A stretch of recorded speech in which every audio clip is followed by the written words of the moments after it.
How to remove an object from a photo in Google Photos. Firstly, you have to install the Google Photos app from your Play Store.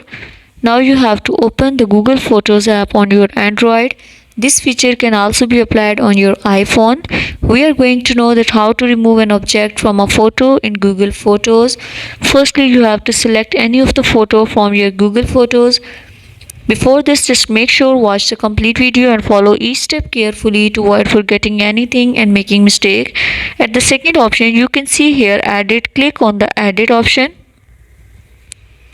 We are going to remove an object that can be your picture, that can be any of the icon which is present on your phone.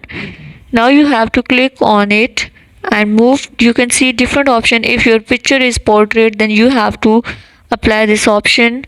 You can see there how to remove object.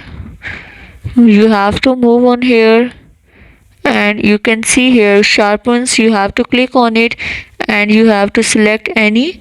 In this way you will remove an object. Click on the done and save copy here. Now you will see that an object will be removed from your photo in Google Photos app. Now this will take time to save your copy of the picture on your photos like this.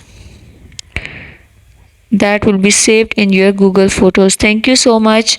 That was all. Please consider showing your support by commenting, liking, sharing and subscribing to our channel for more valuable content in the future. Your engagement is highly appreciated. I wish you very good luck. Thanks.